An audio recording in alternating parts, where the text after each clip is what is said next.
Look at the headline the next day. This is what some people called him. I got to show you this. Then KANU party chairman Peter Oloringo called this man mad. Fast forward 1997 and 1999, beaten up by thugs out in the open. Broke his arm. He was in hospital. He thought he had died at one point, but he continued on. The church, very active back then. Many people ask today, why isn't the church as active? Why isn't the church agitating for an end to corruption that's tearing at our fabric? Tonight, we're going to ask the Reverend Dr. Timothy Njoya to discuss that and other issues, even as Pope Francis, as we overlook this Chancellor's Court. And by the way, that's where the Pope is going to be conducting his Mass tomorrow, at that podium right there behind us. That's where we are tonight as we discuss the state of the nation. Reverend Dr. Timothy Njoya's Twitter handle is @Timothy Njoya. Mine is @Koinange Jeff. And we are going to piggyback on the hashtag that's been playing all evening, Pope in Kenya. Sit back. It's the Reverend Doctor. Reverend Doctor, good to see you. Good to see you too. I forgot to mention you're retired now, even though you still wear the that thing. Yes, I'm a house husband these days. House husband. Yes. Reverend Dr. Timothy Njoya, what is so different about this Pope? He seems to appeal to everybody. Everyone really likes this guy. There's something unique about him, and I want to say soon. If you think of the Roman Catholic Church, that it claims the legacy of the gospel of Jesus Christ from Jerusalem to now. That legacy has gone a long journey with this Pope from Jerusalem via Argentina, Vatican, and here today. And that legacy is long in that if you look at the lines of popes, some of them who are my great friends, like Pope Leo, the 13th, and John, the Pope John, the Vatican II, John the 23rd. I liked them because they were the first four to break the ground for workers and for labor, and to talk about the unity and the ecumenism of the church. So if you look at them, he has gone beyond them. He has broken through the sound barrier. By his own article, when he became Pope, as Pope Francis, he wrote an apostolic exhortation. And I want to read. He declared as a new enemy for the Catholic Church modern capitalism. Some people continue to defend trickle-down theories, which assume that the economic growth encouraged by the free market will inevitably succeed in bringing about greater justice and inclusiveness for the poor. But he says that they haven't shown anything since Margaret Thatcher, Reagan, all those people talked about trickle-down effect. They haven't shown a single example of where this has worked. And the first time this Pope, is that why they call him the Pope of the Poor?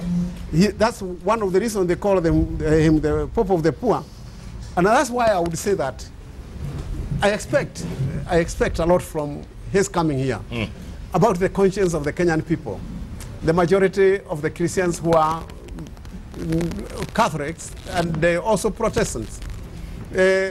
When, as I said, the whole journey, the whole trail of the papacy from Jerusalem to Kenya now, because he is now in Kenya. The papacy is not in Vatican or Argentina, it is in Kenya. Correct. What I expect from his coming is what I saw happen when Jesus came from heaven to the world. He told Zacchaeus, come down, Zacchaeus. I'm going to eat you in your house tonight. In your house, call it Kenya. And what Zacchaeus said, I expect it to happen in Kenya. Go on, what did Zacchaeus say? He said, what I have stolen. He was a tax collector. What I have stolen, what I have robbed, I'm going to give 4 times and return to the people from whom I've stolen what I've stolen. So I expect those who are... And the Zacchaeus of today, the corrupt ones. Yeah, NYS. And the YNS. I expect that those Zacchaeus are going now to be pricked their conscience by the faces of the Pope. Don't see him as a person. See him as a representative of Jesus Christ coming to your house and telling you now you must forfeit. Those houses you have, you can't sleep in all of them. Those vehicles and big cars, you must surrender them so that the poor may have a place to shelter from the coldness. But, Reverend Doctor, all those thieves, let's call them thieves for lack of a better word, all those people who have stolen from this country, you think they care that an old man from, from the Vatican is going to come and preach to them? You think they care? I do think that a miracle can happen. It happened to Zacchaeus. It can happen to some of my friends, whom I know, as you say, are thieves.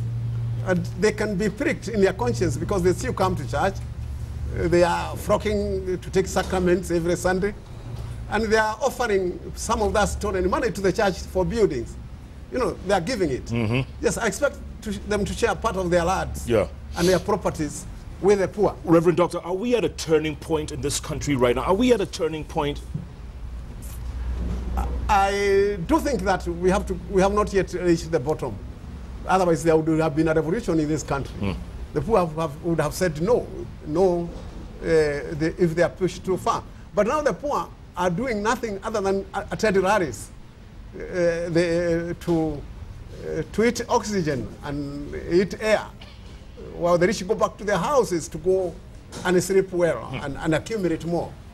Yes, the poor are still following the rich, and they have not been fed up. Will that ever change in our lifetime? Will that change? As long as the rich are believable, which I don't know why they are believable, and they are the ones who are buying politics.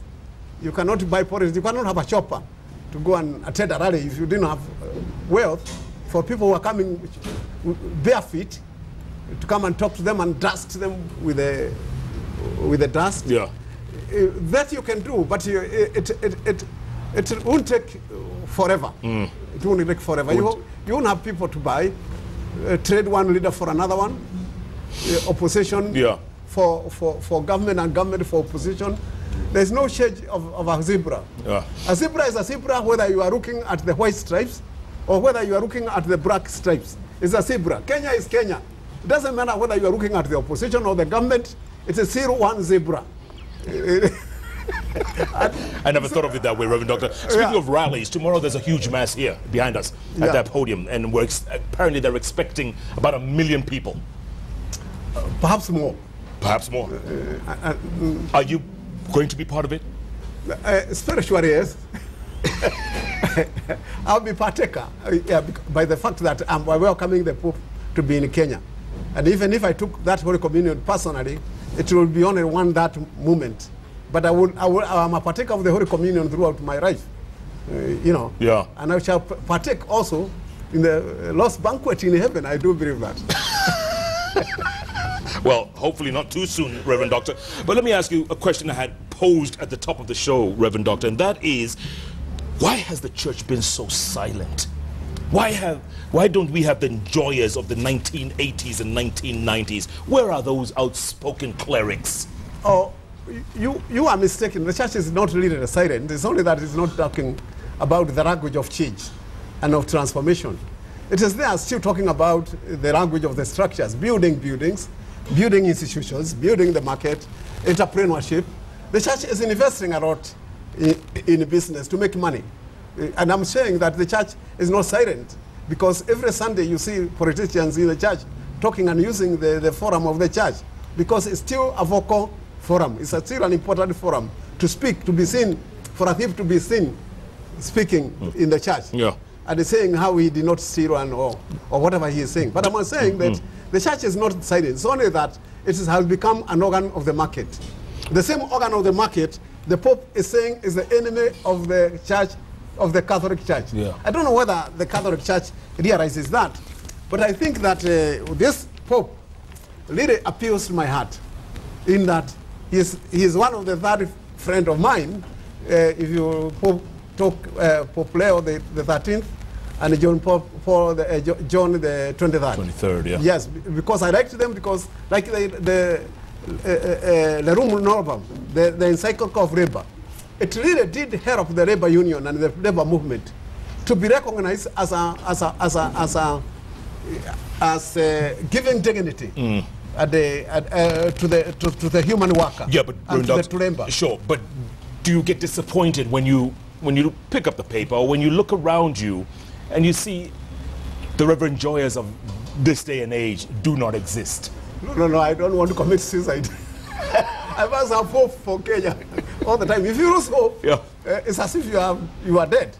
I don't lose hope for my country or for anybody or for the children who are being born. Whom would they look up to? To whom would they look up to if I lost hope? I wouldn't lose hope. I still love children and still pray for them every Sunday. You do? But, yeah, no matter how much is being stolen out there. And I pray for them, and I pray that at least they'll have a country to fight and recover from the thieves. Yes. You think Zacchaeus is watching you right now? Oh, a lot of them. A lot of Zacchaeus. They must come down from the trees, from their egotism, from their pride. Because you have 4 houses, you cannot sleep in all of them. No, you can't. You have all these cars, you can't lie in one of them, or you can only sleep in one bed. Yeah. So I'm always saying that they can always tell Jesus, Jesus, here, I hear your voice today. I'm coming, and I'm giving up what I've stolen. And I expect that to be the product of the Pope presence in Kenya. Yeah. And I expect many Roman Catholic fathers in the Basilica, everywhere, in Nakuru, in Bugoma, I expect to come and tell me that I have thieves return things to my church. If they don't, of course, they are going to disappoint the Pope arrival here in Kenya. Reverend Doctor, let me take a break, come back and talk more about what it was like back then, agitating. What was it like? I mean, you came within an inch of your life at one point. Hold the thought, Reverend Doctor. And your hand, show me your hand again. Where was the hand? They broke this. I mean, this was gone. Don't be quiet now. Okay, we'll take a break. Reverend Dr. Timothy Njoya, as outspoken at the age of 74 as he was 30 years ago when he first agitated for multi-party democracy. He says he's pleased with the Pope, but he's urging all Zacchaeus is, right? Zacchaeus? Yes. Yeah, Zacchaeus, come down off the tree. Yep. I'm coming to your house for dinner? Yeah. Okay. Jesus setting them back. His Twitter handle is @TimothyNjoya. Mine is @Koinange. Jeff, the hashtag we are piggybacking on is the one we've been using all evening. Pope in Kenya. Jeff Koinange live at the Chancellor's Court at the University of Nairobi, right at the scene of Thursday's Mass by Pope Francis. We'll take a break. Come back in a moment.